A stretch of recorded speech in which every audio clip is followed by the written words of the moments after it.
¿Qué tal amigos? Bienvenidos una vez más a Metziquetzal. En esta ocasión te quiero mostrar una entrevista casual que tuve con un maya lacandón en una de mis primeras visitas a la selva lacandona, no sin antes hacerte mención de sus servicios, ya que no solo se dedica a ser guía por la selva lacandona, sino también el de guía en la zona arqueológica de Bonampak, y puedes encontrar hospedaje y camping dentro de su propiedad. A él puedes encontrarlo fácilmente si abordas un transporte colectivo a un lado del ADO en el pueblo de Palenque.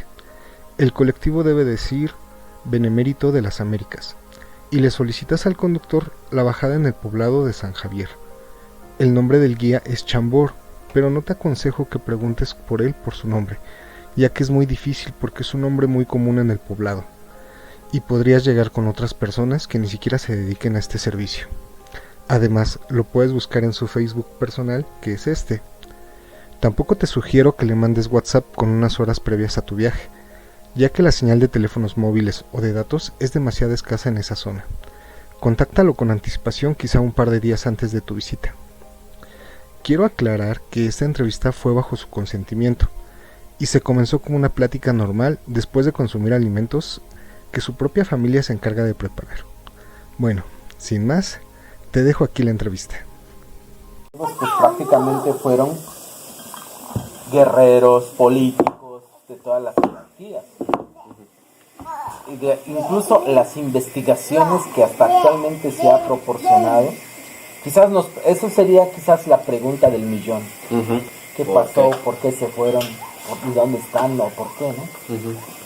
Bueno, la investigación se dice que en toda la civilización maya generalizada clásica, se hace un estudio de población, se sabe que llegaron a ser a más de 5 millones de habitantes. Pero eso es sin contar esclavos ni sirvientes. Si se cuenta eso, triplicaría el número de habitantes. 15 millones. O sea, son más de 20 millones. Ok. Entonces, si eran más de 20 millones, si la agricultura era muy notoria, ¿cómo estaba esta selva? O sea, esta selva ya estaba acabada, deforestada, porque las masas de cultivo eran inmensas para alimentar a todas esas personas. Y entonces, de acuerdo a esta investigación, se estudian los huesos de los nobles, ¿no? Príncipes, sacerdotes y gobernantes, y se van dando cuenta que les faltaba calcio en los huesos. Y entonces padecieron de hambre. Hubo hambruna en ellos, cuando eso nunca debió de haber pasado. O sea, estos grandes élites nunca les debió de faltar nada. Entonces, si padecieron de hambre los nobles y príncipes y sacerdotes, ¿qué esperábamos de la esclavitud? No tenían nada que ver, ¿no? Si eran, gracias al pueblo era tan importante esta cuestión. Y entonces, de acuerdo a eso, ya van por cadena, van a los estudios del suelo. Van sacando capas por capas de perforaciones en ríos y lagunas. Entonces van sacando esos muestreos en laboratorio. Entonces se van dando cuenta que aquí pasó una sequía que les duró casi por 30 años. Imaginemos aquí ver una sequía por 30 años y todo es verde. Pero cuando haces la alteración de los usos de los recursos naturales, se acabas todo. Se les secaron los mantos acuíferos, el ojo de agua. ¿Y por qué? Por todo lo que arrasaron esta parte del ecosistema. ¿Y cómo se arrasó realmente así completo? Porque los materiales de construcción pues fueron agua, arena y cal. El agua, no se discutía, pues porque el agua lo tiene cerca, ¿no? Pues la arena tampoco, porque lo podías sacar desde una playa o de un cerro. Pero la cal sí, la misma civilización maya las tenía que ingeniárselas para fabricar la cal. ¿Y dónde provenía la cal? Eran maderas quemadas, esos son las cenizas esos eran cales. Entonces, si nos imaginamos las bases de construcción, edificaciones, palacios, residencias, gigantescas construcciones, pues cuántos kilos de cal tuvieron que necesitar y cuántas maderas quemadas se tuvo que necesitar para todo ese tipo de cal. Mezcladas obviamente con piedra caliza para que tengan esa parte de la consistencia resistente para la unión de las piedras o la construcción, por ejemplo el estuco. Entonces, a raíz de eso se depredó más la agricultura. Entonces, al secarse aquí por 30 años, pues digo, la civilización, pues no estaban preparados a sufrir esa parte de la sequía. Y lo que hacen es emigrar, y por eso cuando lo dejan aquí en los 800, se pasan a concentrarse en la zona peninsular, lo que es Yucatán, Campeche, Quintana Roo. Ahí se vuelve a regenerarse la civilización maya, ¿no? Entonces, allá ya no estaban solos, tan solos ahí, a unos kilómetros estaban los toltecas, ¿no? Sí, cierto. Los de Tula. Con razón, mi pregunta era, ¿por qué tantos mayas aquí, luego allá y así? ¿Dónde era? Entonces, allá se empezó a hacer una fusión cultural. Se hicieron mayas toltecas. Okay. Desde ahí vienen haciendo la evolución y el conocimiento a diferentes cosas. Entonces, aquí cuando fueron, recuerden que fue en los 800, allá se establecen los 900, 100 años después. Ok. Y entonces, supuestamente aprenden, ¿no? A ya no utilizar estucos, toda esa parte. Entonces, ¿qué es lo que pasa? Evitan, ¿no? O sea, supuestamente hacer ese estucado porque sabían que volvían a depredar el bosque y dónde más iban a emigrar, ¿no? Entonces, evitan eso. Ya, si van en la zona peninsular, para los que han ido, los cortes de piedra ya son mucho más lisas. En la arqueología se conoce como muy cariada, aquí es semicariada, porque realmente están casi imperfectas. Así no la han cortado, o sea, nunca la cortaron bien la piedra, había imperfecciones en los cortes. Entonces, por eso, para cubrir las imperfecciones tenían que utilizar el aplanado para decorar la ciudad. Pero allá no, evitan eso, entonces hacen un corte liso de una vez esos bloques de piedra, nada más embonarlas, ya no necesitaba de estuco. Entonces hacían las mismas piedras, hacían una unión tan fuerte para que no se derrumbara pues ese edificio. Y entonces ahí evitan el estuco. Hay poca presencia de estuco, claro, en algunas partes, pero no una gran masa como los que tenemos aquí en el periodo clásico. Pero lo que nunca aprendieron o nunca dejaron de hacer, pues fueron los rituales de sacrificio. De ese en todo momento estaba presente en los mayas. Los mayas hacían también. Sí. Y entonces, ¿dónde creen que hacían estos rituales de sacrificios? Eran en los cenotes. Los cuerpos eran aventados a los cenotes. Si nos ponemos a pensar tantito, el único cuerpo de agua que ellos tenían eran los cenotes. Sí. Entonces, al contaminar esa parte de esa fuente de agua, pues el pueblo se comenzó a enfermar. ¿No? Ya contaminaron su propia agua. Pero entonces cada vez los gobernantes exigían al pueblo que sacrificaran a sus princesas, a sus hijos, que los aventaran a los cenotes. Pero cada vez que había más sacrificios se enfermaba más la gente. Supuestamente eso era para que no haya más enfermedades. Pero entonces el pueblo le metieron tanta presión. No, cada vez los dioses quieren sacrificios. Pero el pueblo se comenzó a hartar. Y de por sí que ya se había hecho la fusión. Poco a poco pues van cambiando la panorama, le dicen. ¿No? Quizás ya los dioses ya no quieren sangre de nosotros. Ahora quieren sangre de los que están cercanos a ellos para que se calme la enfermedad. Pero digo, ¿quién se quería morir, no? No era que muera yo, pues que muera alguien, ¿no? Y entonces, lo que hace, tanta presión que le están metiendo al pueblo, el pueblo se rebela. Le dicen, no. Y se van dando cuenta que no había necesidades de vivir con sacrificios humanos. No había necesidades de guerras para vivir. No había necesidad de ir a invadir otras ciudades, no había necesidad de construir palacios, residencias, que centros ceremoniales. Simplemente se dieron cuenta que el balance entre la vida del hombre y la naturaleza se pueden conllevar sin una necesidad de restricción. Y entonces se rebelan con sus gobernantes, los querían matar incluso, ¿no? Tanto tiempo que les habían mentido. Algunos logran escaparse, pero algunos no. Y lo que pasa, algunos se escapan, cuando no las alcanzaron, allá en la zona peninsular, los que conocen, o para los que algún día van a ir, algún día que vayan por allá, se van a dar cuenta que algunas de sus esculturas, de sus relieves, o ya sea de sus estructuras, están intencionalmente decapitados. ¿Por qué? Porque eso era para matarlos espiritualmente, para que no alcanzaran a los dioses de la naturaleza, porque nunca los alcanzaron.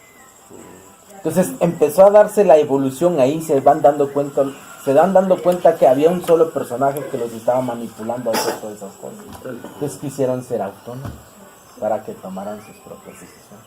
Entonces allá se abandona en los 1300, aquí se había abandonado en los 800. ¿Cuántos años tuvo que haber transcurrido? 500. Entonces ya la selva aquí ya había recuperado su hábitat natural. Entonces cuando regresan aquí, ya no se adaptan a monumentos, que grandes estructuras, astronomía, no.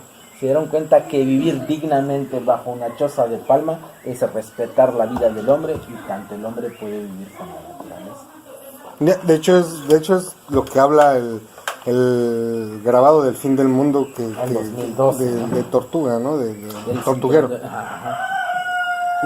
Y o sea, hay una parte de los códices que es el tortuguero, donde narra esa parte de lo que justamente, ¿no?, iba a pasar. O sea, es como una predicción que en su momento estaba dicho. Entonces se hablaba, ¿no?, mucho famoso de los 2012. Entonces ese mundo ya estaba escrito, se conocía como Nahuiolín, que quería decir el gran terremoto, o sea, el cataclismo, el fin del mundo. Y bueno, pero el caso es que se regresan aquí, no se adaptan a la construcción de edificaciones, sino que más a una choza de palma. Entonces, se olvidaron de toda esa parte del conocimiento que el otro. Entonces, por eso, de acuerdo a la investigación de los antropólogos, quienes han investigado huesos, fósiles, ADN, ellos han dicho 4 partes de los que son directos descendientes de la civilización maya. La parte de Centroamérica, la parte del Caribe, que está pegada a la zona peninsular, justamente ahí también, todo lo que es la parte de la península. Maya Quiché, ¿no? Exacto, todo lo que es por ahí. Y entonces tenemos el Caribe, la zona peninsular, pues son 4. La parte de Centroamérica, del Caribe, la parte de la zona peninsular que está pegada ahí, ¿no?, que es Cancún, Yucatán. Entonces tenemos también lo que es la parte de aquí, que es, bueno, que es donde están ustedes ahorita, que es la Franja Chancellor, ¿no? La Candón. O sea, cuando se pregunten por qué se fueron, tienen más o menos la idea. ¿Y dónde están? Pues aquí estamos, frente a sus ojos, adaptados a nuevas formas de vida, nada más que evolucionados. Y de hecho eso lo vivimos a diario, la constante evolución se da a diario. Por ejemplo, las nuevas tecnologías, ya los jóvenes ya no piensan los mismos de como eran antes, porque ya también tenemos fusiones de otras etnias. Ya hay diferentes estados, Oaxaca, Michoacán, la Ciudad de México, por ejemplo, y a otras etnias, Chol, Celtal, Tzotzil, Tojolabal. Entonces ya hay una mezcla muy fuerte. Al hacer esa fusión, pues cambia totalmente la panorama, las formas de pensar, hasta en la fisonomía. Entonces, pues realmente nunca se desapareció la civilización maya, sino que aquí estamos. Recuerden que son 4 partes que son directos descendientes de la civilización maya. Nada más que igual, ¿no?, en toda la parte del estado de Chiapas, pues son derivados de la civilización maya, por su cultura, gastronomía y tradición, pero son directos descendientes de los mayas. Nada más que igual en su momento, en aquel entonces como ahora, se manejaron muchas lenguas. Nada más que en la lengua prestigiada de nobles, príncipes, sacerdotes, gobernantes, todos ellos prácticamente hablaban la lengua cholti. Y hasta ahorita esa etnia o esa cultura se desapareció por completo. Por eso vemos que no hay matemáticos, no hay ingenieros, no hay astrónomos, no hay de todos esos personajes con sabiduría. Eso es lo que no dice, o sea, lo que dice la arqueología. Pero el de nuestros abuelos, ¿qué es lo que dice? Dice, por ejemplo, o sea, ellos dicen que no se conservó, se desapareció. Pero los abuelos dicen pues de que realmente no se desaparecieron, sino que todos esos seres inteligentes con conocimientos, sabios y todo lo demás, entregaron o pasaron sus vidas a los animales. Entonces, por eso cuando se habla del famoso 2012, para nosotros no es el fin del mundo, sino que para nosotros es un cambio espiritual que se va renovando, una gran conciencia para saber dónde vamos, hacia dónde queremos llegar. Entonces los abuelos decían que del fin del calendario maya del 2012 renacerá la parte espiritual de todas las culturas. No nada más tendría que darse en el mismo lugar, sino que en diferentes países, estados y naciones. Por eso vemos que en algunas partes quieren vivir orgánicamente, reorganizar la vida, para no vivir con insecticida, depredación, sino que devolverle algo un poco de la naturaleza de lo mucho que le hemos quitado. Entonces por eso se presume que hoy estamos en el sexto sol y en la sexta raza humana. Pues los que vinieron en esa parte de la sexta raza humana son los que nos van a dar un cambio, pero tenemos que tomar una decisión no precipitadamente, sino que hay que tomar las decisiones de verdad que las sepamos tomar, porque si no, si lo tomamos precipitadamente, pues prácticamente vamos a volver a caer en lo mismo, nos vamos a destruir nosotros mismos. Ahora, migración que me comentas de esta parte. Sí, aquí, gracias. ¿Esta se dio gradual? Porque yo todo lo que he escuchado es así como que los mayas dejaron sus ciudades así tal cual, así con la ropa que llevaban y se fueron. Sí, así, o sea, ¿fue en un solo momento o fue gradualmente? Sí, porque ¿qué más iban a hacer? O sea, toda la mayor parte se fue, o sea, todo lo que dejaron aquí, ¿para qué? Porque, por ejemplo, también, ¿no? O sea, cuando estaba esa parte de la sequía, también fueron exigidos por las partes del pueblo. Oye, pero, por ejemplo, aquí vemos más presencia de Chac, que es el dios de la lluvia, porque como no llovía, le rendían más tributo a Chac, ¿no? Digamos, empezaron a notar estos cambios por sobrepoblación. Pero fue la clave, ¿no? Eso es, sobrepoblación, que se acabaron los recursos y empiezan a migrar hacia la península. Exacto, iban en busca de otras tierras fértiles para que los cultivos pues se vuelvan a dar, porque ya no tenían nada que comer. Wow. Bueno amigos, hasta aquí la entrevista con el señor Chambord. Si tienes dudas, comentarios o sugerencias, te invito a que los dejes en la caja de comentarios. Nos gustaría saber tu opinión, ya que aquí tú eres quien hace el juicio. Y si te gustó mi video, no olvides darle like. También te invito a que te suscribas a mi canal y actives la campanita para que te lleguen notificaciones cada vez que suba contenido. Muchas gracias y muchos días felices.